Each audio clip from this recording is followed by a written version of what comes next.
Hello, my friends, and welcome back to my channel. It is time for another Tag, you're it. Or no tag, you're it. No Tag Tuesday. We are filming this at the 11th hour. I didn't think we were going to get it done, but here we are. Here we are. So this week, the questions come from Sandy over at Life with Sandy. And as always, all the channels that generally participate in the tag are listed below. So go visit them. The questions are down there too. If you would like to answer them, we love to read your answers. So let's jump into this because, like I said, it's past my bedtime. Number one.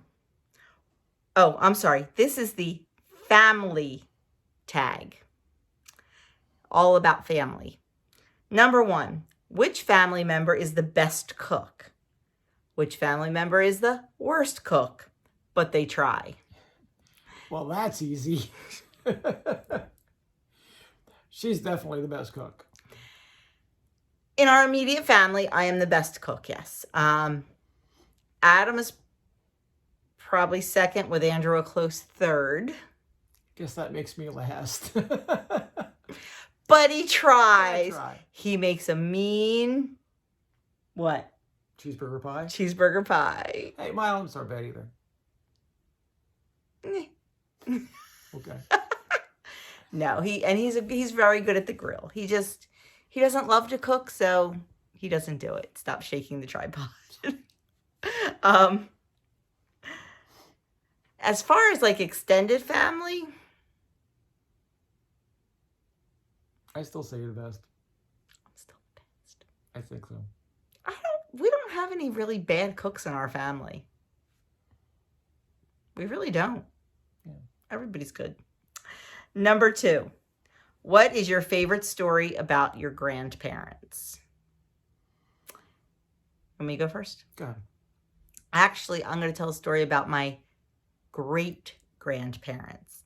So my mother's parents, they came over from, my grandfather was from Lithuania, and my great-grandfather, and my great-grandmother was from Krakow, Poland. They actually met on the boat coming to America and fell in love. So I think that's a pretty cool story. And my great-grandmother, now, we're talking the 1800s here, was actually a woman business owner, which was unheard of back then. She owned a tea shop. Wonder where I get my love of tea. I wonder. In Philadelphia, called the Quaker Tea Room. So I just think that is like the absolute coolest thing ever. And my great-grandfather, he was fluent in at least 8 different languages. And back then, when so many people were coming to America, it was a big melting pot. And when the police would arrest someone or pick up someone, whatever, they would come to my great-grandfather to help translate because he spoke so many languages. So I think that's a really cool story. It is. It is. How about you? Me, my mom's parents, my grandparents on that side, were tenant farmers. So there's stories of like growing up on my mom's story of growing up on a farm was always kind of interesting. My dad, Maybe that's where you get it. That's right. And maybe that's why I like being a farmer and raising chickens. And your garden. And my garden, yes. My dad's father, my grandfather on that side, was somewhat of an entrepreneur. He had an ice and coal business. Like back when an ice box was really an ice box, like when they delivered ice, and when you had a coal stove in your basement. He had an ice and coal business in town, and also he had a I'm not sure what time these things happen. Can I jump in? Yes. You're going to talk about the boat? Yes. Before you talk about that, he also had a Christmas tree lot. Oh, that's right, yes. And I've shown in several of my Christmas videos, a friend of ours, we have a newspaper clipping that is an advertisement for Stetzer's Christmas tree lot. And a friend of mine took that newspaper clipping and had it blown up and put like on a plaque, like as a wall hanging for us. It's really cool. It's really cool. Really cool. But he also had a fishing boat, a charter fishing boat out of Wildwood. It was called the Cap Stetzer. And actually, in its day, which was back in the late 40s and 50s, it was known as the fastest charter boat out of Wildwood. Like the other boats would try and race them out to the fishing grounds and they'd blow their engines because the hull of his boat was designed by a naval architect. So it's kind of like a speedboat hull. So he could get out to the fishing grounds faster and get the fish faster. So that was his claim to fame. And my dad actually has, well, my dad's passed away, but my mom still has it, a model replica, I don't know, maybe like 1/50th scale of the Cap Stetzer. It's a really cool looking boat. And we have a really cool picture of it. Yeah. And I've got pictures of my dad when he was in his teens and young 20s probably, on the boat, you know, being the captain's first mate. Did you ever fish on that boat? No. It was gone before you. Okay, I gone. wasn't sure of the timeline there. Yeah, my uncle, who kind of carried on that tradition, had a fishing boat for a lot of years. He had the JL and then the Kathy, which was named after his wife or daughter. I'm not sure which. And I went fishing on that boat a lot when I was younger. Cool. Number 3. What was it like growing up being the youngest, oldest, middle, or only child? Well, we're both the youngest. Yes. We are both the baby. Yes. And I will say, growing up as the baby, I was spoiled. I was spoiled by my older siblings. Now, I was only 3.5, 4 years old when my oldest sister got married and moved out.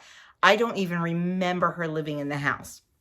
I do remember my brother Joe and my sister Jean living in the house. I'll never forget the day of Joey's wedding. Like, he's getting ready for his wedding, and I was moving into his bedroom. Don't the door hit you in the ass. Exactly. But like my brother used to spoil me. Like he used to give me money all the time. Like back in the 70s when like leisure suits were really popular. My brother was a fashionista, trust me. Like I'd have to he'd fix my collar. I'll give you $1. Fix my collar. So I would have to take his shirt collar and pop it up and then smooth it out over his jacket. And that was the big thing. And yeah. So by the time my parents got to me, they were tired. Yeah. I was a surprise. My mom was almost 40 when she had me. So they were tired. So I got away with murder. I got away with stuff that my siblings never would have gotten away with. Yeah, I could say the same. I don't necessarily say that I was spoiled as much as I just got away with stuff, you know. I know my older brother and sister, my parents kept a pretty tight leash on them. Me, when I was in high school, and I bought my own car and kind of paid for it, so I could pretty much do what I want with that. And I'd be out till 2:00 in the morning with my friends. My parents didn't care. I shouldn't say they didn't care. They trusted you. They trusted me, and you gave them no reason not to trust you. Yeah. Let's put let's I insert that there. I was responsible. I was a goody two shoes. Yeah. So he wasn't quite as good as me. I mean, I never got caught.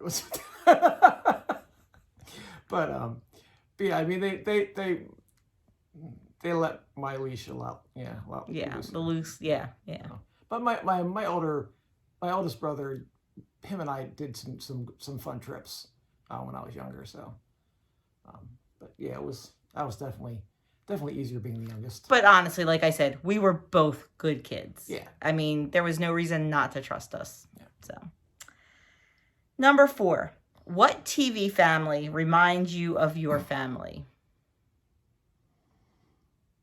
I guess growing up, probably the Happy Days family or something. I mean, we were a very traditional family. Yeah. You know? The Waltons. Mom stayed home. Dad went to work. Once we got older, my mom started working a little bit. She worked as a teacher's aide in the school. But then as soon as the my sister's first came around, she quit so she could watch him. But, we were a very traditional family, just. My mom, I don't think my mom ever worked. And my dad, like, always had the typical 9 to 5 kind of, well, not 9 to 5, but. My dad was a shift worker. He was a blue collar worker. He worked shift work, I think, when I was very young. But after that, it was when I was very young that my dad worked shift work, and I used to love when he would work 12 to 8 because I get to sleep in my mom's bed with her. And once in a while, we'd have TV dinners when my dad wasn't home. Oh my gosh, that was like the biggest treat in the world, But yeah, we were just a very, a regular blue collar family. Number 5, what personality traits do you share with your family?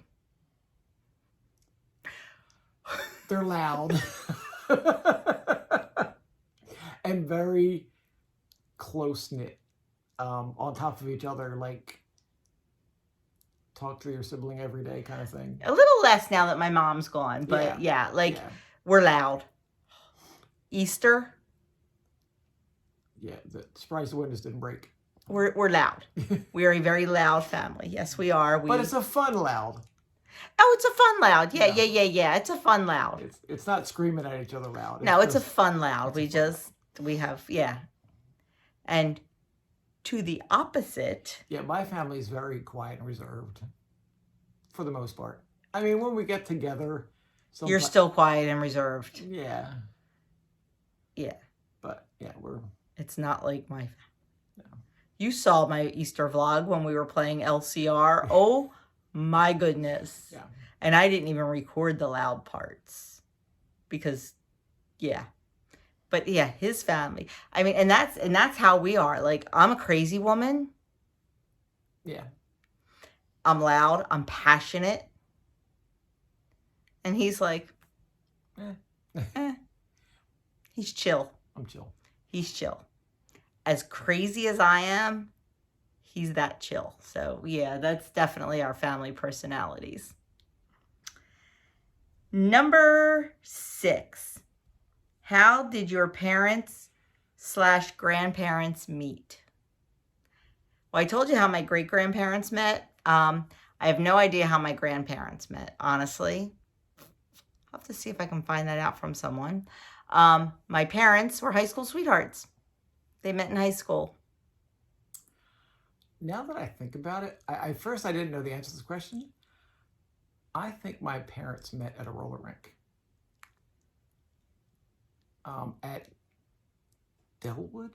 You remember Delwood? No, you don't know Delwood. I'm pretty sure they met at a roller rink. Really? Yes, roller skating. Oh, that's fun. Yeah, my parents met. They were high school sweethearts. Your parents went to different high schools. They did, yes. We always tease my mom because her high school doesn't exist anymore. Yes. But mine were high school sweethearts. And my dad went in the Army. My mom stayed here. And he wanted to stay in the Army. And he was in World War II. And he wanted to stay or right after World War II. Yeah, right after. Or right at the end.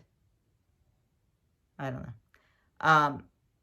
He wanted to stay in the Army, and he would have been stationed in Japan.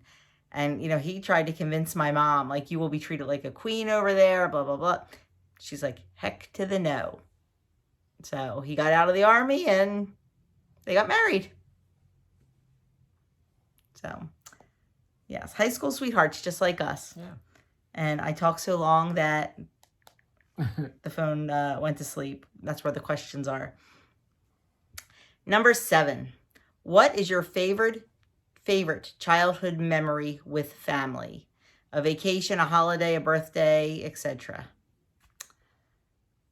What did I say the other day? Do you remember? Oh yeah, family reunions. Oh yes. I mean, there were a couple things. Like I loved family birthday parties at my grandmother's because my grandmother made the best strawberry shortcake in the entire world. And I'll never forget, like, we always were allowed to have soda at Graham's. And she always kept it out on the porch because the porch wasn't heated, so it was always cold. Like at my grandfather's birthday was in December. Like, and that's like just, I remember strawberry shortcake and soda out on the porch because it was cold. But we used to have family reunions at my cousin's house. And it was probably about 45 minutes away from us, maybe an hour. But like, it felt like it took forever to get there. I felt like we were like traveling across the country, and we didn't see them very often. But when we did, oh my gosh, it was just awesome, awesome, awesome, awesome. And one of my cousins lives on Martha's Vineyard. She's a sheep shearer on Martha's Vineyard. She keeps sheep, and she also makes quilts. And she used to bring the lamb. And that was one of the dishes we would have for our family reunions, was roasted lamb. I never ate it, still don't. But she would, yeah. Yeah. And fun fact, you know, when the Clintons were in the White House, they used to vacation on Martha's Vineyard a lot. And Hillary Clinton purchased one of my cousin's quilts from a shop. How about that? Yeah, I would say my extended family also had family reunions, but on both sides. On my dad's side, every year before I was born, probably till my grandmother died in 1980-ish. We had a big family reunion. All my cousins, all my aunts and uncles. My dad had 6 brothers and sisters, so I had a lot of cousins. And we all met at the farm outside of Swedesboro, which is about 15 minutes from here. And we just had blast, you know, lots of fun playing on the farm, taking tractor rides, playing wiffle ball, playing games, all kinds of games. All the aunts and uncles used to sit around and play cards, different card games. And then on my mom's side of the family, we had a family reunion. Again, my mom had 6 brothers and sisters. So again, a lot of cousins, and there's a lake not too far from here where my aunt and uncle lived at, and we all just go where your brother lives now. No, where my mom and my brother live now, and we also had family reunions there at the lake and had swim in the lake and go fishing and kayak and all. And we still do have family reunions there. Yeah, still do. So family reunions were a big thing. Personally, individual, like my immediate family, my best memory is all the years we went to vacation down the shore. You know, Same here. My grandparents had a house in Wildwood, so every summer we'd go down to Wildwood and go fishing on my uncle's boat and go down the beach, all that stuff. Cool. Number 8, other than your significant other, which family member do you trust and confide in the most?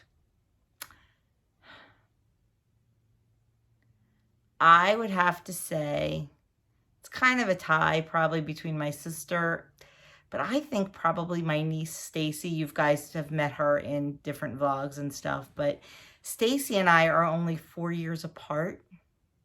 I'm 4 years older than her, so she was more like my little sister growing up than she was my niece.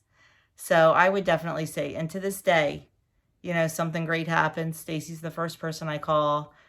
Something bad happens, Stacy's the first person I call. So I would definitely say my niece Stacy. I don't know. I guess you could say my brother, my next closest brother, Wayne. Yeah, I guess so. Guys are different. Yeah. Number 9, which family member had the biggest impact on your life growing up? That's easy for me. Your mom. Yeah. 100% my mom. I mean, just because I was the baby, so, you know, I was there all the time, and, you know, like, we spent a lot of time together. And then as I grew up and got older, we really truly became like best friends. Like, We had a blast together. My mom and I got in so much. Laverne and Shirley. That's what we used to call ourselves, Laverne and Shirley, because Lucy and Ethel. Oh my gosh. I'll never forget the one time we were moving a mattress from downstairs to upstairs. And my parents had a Cape Cod. So like the staircase came straight down, straight to the front door. And my mom and I were moving this mattress and something got us laughing, which happened often. I don't even remember what it was. Well, the mattress started to slip. My mom let go. I didn't. I flew down the steps holding onto this mattress and right out the front door. We just had fun together. We just had fun. So I definitely, and you know, I learned to cook from my mom and parent from my mom, and then she lived with us for the last 13 years of her life. So we were, yeah, definitely my mom. Yeah. I would, both my parents, but probably my dad more. He just taught me a lot of practical things, you know, how to be handy, you know, how to fix a bike tire. How to fix anything. How to fix anything, yeah. You know, put stuff together, take things apart. So, yeah, probably my dad. And the last one, number 10. Have you ever mapped out your family tree? My brother did. Your brother did big time. But, like, he went back several generations. I have a copy of it somewhere. My sister did ours. I personally haven't, but my sister did ours, and that's how we know all these cool stories. Yep. So that is it. Wow, this was a long one. We're over 21 minutes. Because she can't shut up. I love my family. You're passionate. Right? I'm passionate. You're passionate. Yeah, so Sandy, thank you. This brought up a lot of great memories. I really appreciate that. And like I said, if you guys want to answer any questions below, we would love to read them. And make sure you check out the other channels. Sometimes people participate, sometimes they don't. It all depends what's going on in their lives. But check them out. Give them some subscription love. And that is all we have for you. If you haven't already subscribed, please hit that subscribe button. We do a Tuesday tag pretty much every Tuesday. Sometime it's me and Doug. Sometime it's me. Sometime it's all four of us. I guess that's it, right? I guess, yeah. That is it. So thanks for watching, and we will see you in the next tag video. Have a great day, everyone. Good night.